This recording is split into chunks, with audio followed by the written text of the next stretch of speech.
Have you ever met someone and thought, I've known you forever, even though you just said hello? Or walked into a city for the very first time and your heart whispered, I'm home. Maybe you've stood in a museum, or an old church, or on the edge of the ocean, and out of nowhere your eyes filled with tears you couldn't explain. Edgar Cayce said those moments are not random. They're soul memory, little ripples from other lives your spirit has lived before this one. In this video, we're going to explore 7 signs your soul is remembering past lives and why those memories may be waking up right now in your journey. And stay with me all the way through to sign number 7, because it's the one most old souls feel the deepest, and you really don't want to miss it. Welcome back to Mystic Podcast Cruise. I'm your host, Oliver Dunn, and this is the Edgar Cayce Files. Here we explore where your soul came from, why you're here, and how to walk this life with more peace, purpose, and spiritual recognition. If you've ever felt different, old, or not from around here, you are in the right place. Let's begin with sign number 1. The first sign, powerful déjà vu with places. We all get déjà vu, little flickers of, I've done this before. But sometimes you step into a place you've never been in this life, and your whole body reacts. A narrow European street, an old farmhouse, a temple ruin, a coastline. You know what's around the corner. You feel how the air should smell. You get tears in your eyes for no logical reason. It's not just mental familiarity, it's emotional recognition. Cayce described the soul returning to similar lands, cultures, even families, continuing a story across many incarnations. So if certain places hit you like a wave, a rush of peace, or a knot of dread, notice that. Your reaction is the clue. A place that calms you may reflect a lifetime where you lived more in tune with your soul. A place that scares you may hint at something unfinished, coming back now not to punish you, but to give you another chance to heal. The second sign, instant soul recognition with people. You meet someone new, and within minutes you feel strangely safe, or strangely triggered. There hasn't been time for logic to build trust or dislike, but something in you already has an opinion. Cayce spoke often of soul groups, clusters of souls who incarnate together over and over, playing different roles, parent and child, teacher and student, friend and adversary. When your soul recognizes another from that group, you may feel, I've loved you forever, I need to protect you, or even, you push every button I have. Sometimes your greatest teachers come in difficult packages. So if there's someone you clicked with instantly, or someone who bothers you for no obvious reason, ask gently, what if our story didn't begin here? What might our souls be learning together now? You don't have to label it twin flame or soulmate. Just honor the feeling that the connection is older than this lifetime. The third sign, unexplained talents, interests, and longings. Cayce said gifts cultivated in one life often show up as natural abilities in the next. Maybe you sit at a piano for the first time and your hands just know where to go.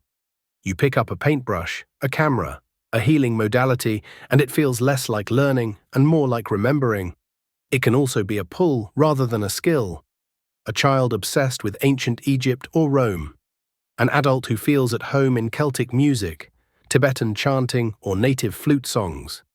A deep love for a culture that isn't your family's origin.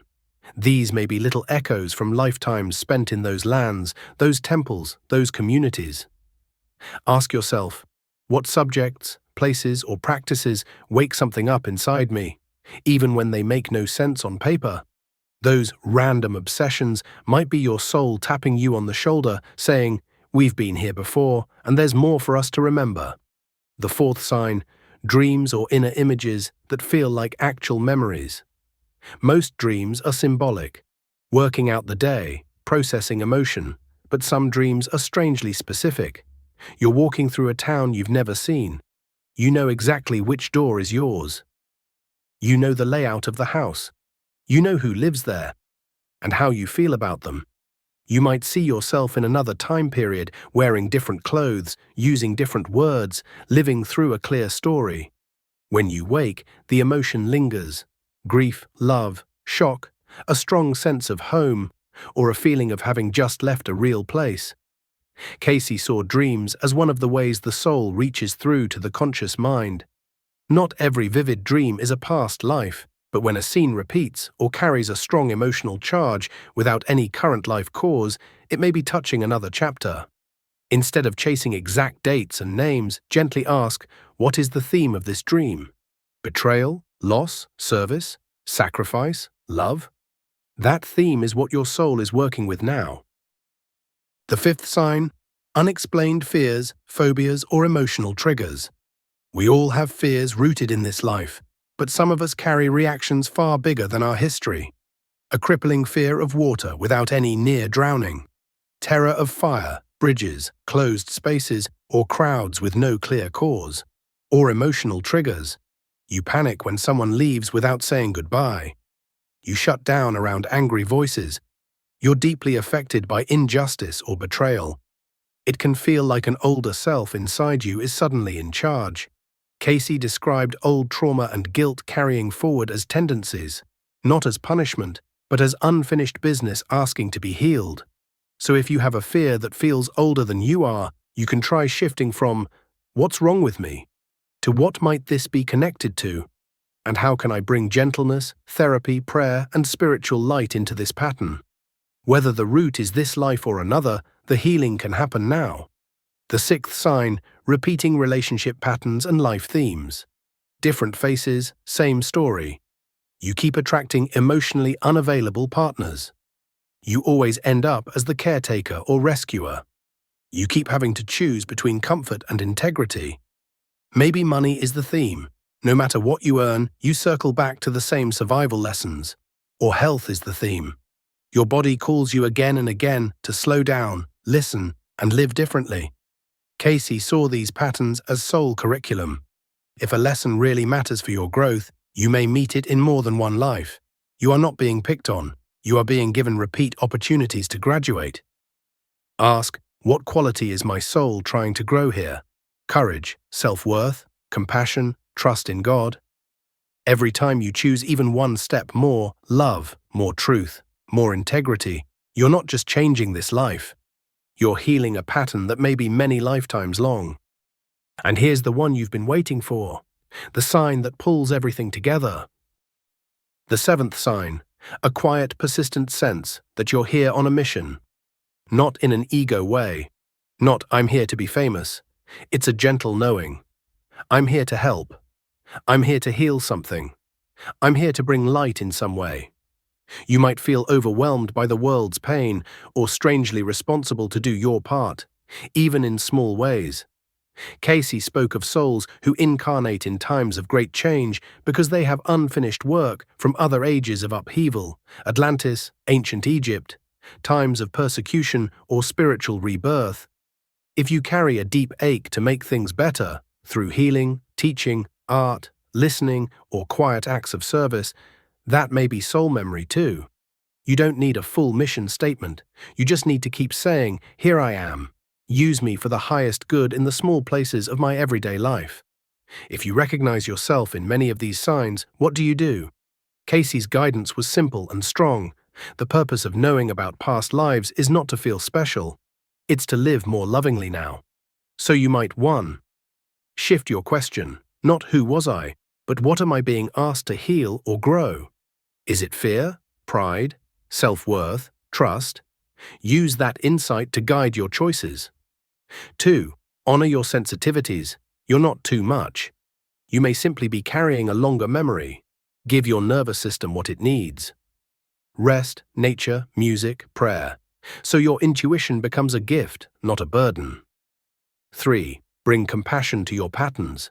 If the same lesson keeps showing up, talk to your soul like a loving teacher. We must really care about learning this. How can I respond a little more bravely, a little more kindly this time? And remember, grace is always stronger than karma. You are influenced by the past, but you are not chained to it. Every moment you choose love over fear, truth over hiding, compassion over judgment, you're rewriting your soul's story. Let's quickly recap the 7 signs. Powerful déjà vu with places that hits you with emotion.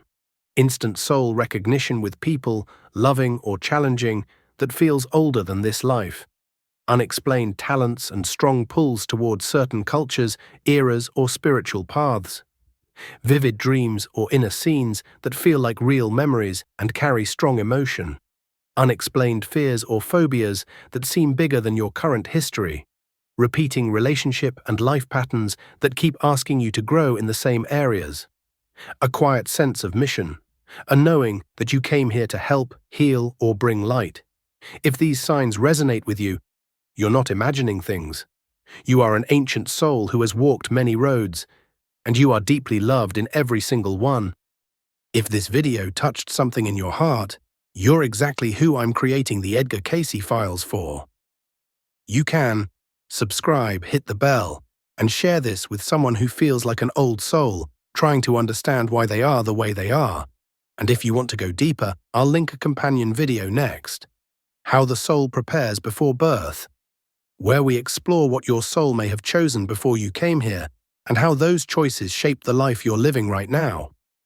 Until then, remember, you are not just a personality trying to survive. You are a soul remembering itself, one lifetime at a time.